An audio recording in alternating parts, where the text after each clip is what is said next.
Today, I'm going to be taking a look at the Powerbeats Pro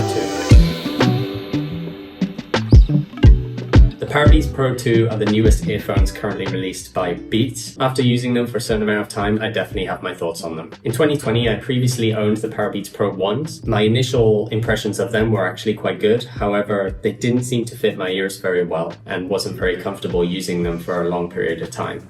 So I ended up actually selling them in the end because I just didn't feel very comfortable wearing them.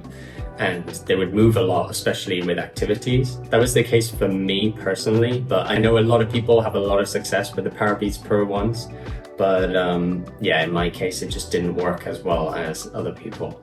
So I'm coming into this initial impressions with quite some skepticism, just purely because the first ones didn't fit me very well. And I never really understood the arch itself of how they sit in my ears or how much it really helped.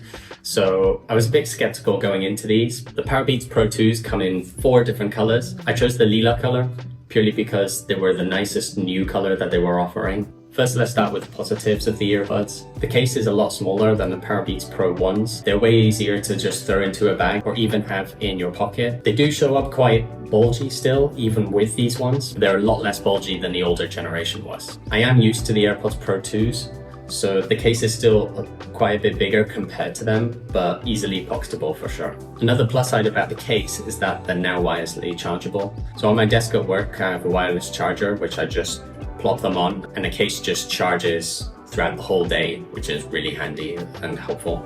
And at home, I also have a couple of wireless chargers, so that it really made me feel like I didn't have to charge them at all, just placing them and letting them do their thing whilst I wear them or don't wear them at all. Of course, a huge plus with these is that they have the H2 chip. They connect really fast, they sound a lot better than the old pair did, and the noise cancelling now is really strong. I think they're even stronger than my AirPods Pro 2s after using them in the office and also going out running with them. They have been really impressive just cancelling out any type of noise in general. Especially hearing people speak was a lot more reduced than with the AirPods Pro 2s in my case. Whilst doing any type of exercise, especially running or going to the gym that I normally do, they just didn't move at all. I think that was mainly due to the hooks actually, which just helped keep them in their place. Especially combining it with the right size ear tips that you get in the box really made a huge difference to the fit and comfort of the earphones themselves. The battery life are really good on these and I was really impressed. I think at most I've worn them for about 5 hours straight and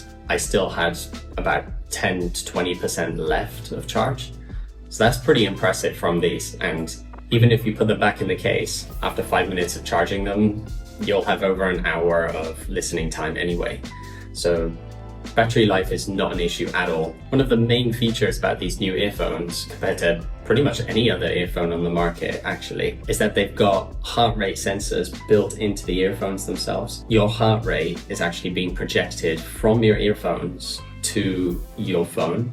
So even without having like an Apple Watch, you can actually have the heart rate on your activities through your phone if you carry your phone during running or any other exercise that you do. So that of course helps with not needing an Apple Watch or a fitness tracker to be tracking your heart rate or your fitness during the exercises that you do. Another huge positive to me actually is the buttons on the earphones themselves. Using them to go up in volume really made a big difference, especially when you're going out running or doing any other exercise. And playing and pausing was also relatively simple. It's similar to the double tap with the older AirPods, but you actually just have to press into them instead of tapping them. So it was quite a bit of a learning curve for me coming from AirPods Pro 2s, but after using them for literally a couple days, you got used to them pretty quick. So it's nothing to be worried about really. It's just a learning curve that you need to get around. What I've noticed is that the sound on these, the bass is really nice, a lot deeper, a typical Beat kind of deeper bass.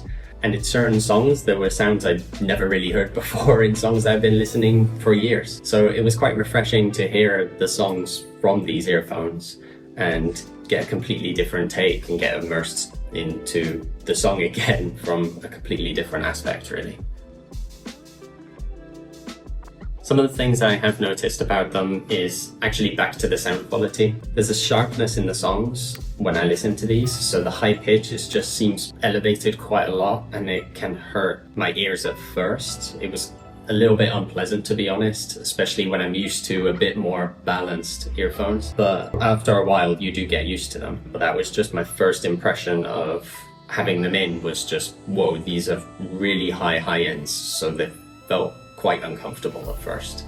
But after using them for a couple days, you get used to them and they actually immerse you really well. So that was quite nice. With these being noise cancelling headphones, they also have transparency mode. The transparency mode just wasn't as refined as I thought it would be. They do sound pretty good, especially hearing other people's voices. You can pick up what people are saying and everything around you, but the quality was just not something I would have expected from an H2 chip or maybe the microphones that it used.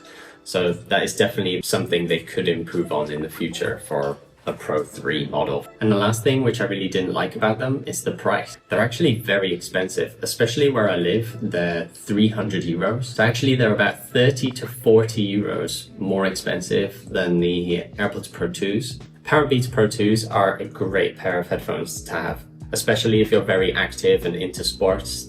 These things will just stay in your ears and not move around at all. So they're fantastic. The sound signature is also something that you get lost in completely, especially when you're in the sporting rhythm. They're a great pair to listen to, and they're a lot more pocketable than they used to be compared to the first gen. So for the price, they better be a good pair of headphones with great noise cancelling, good sounding, and especially with the new heart rate feature.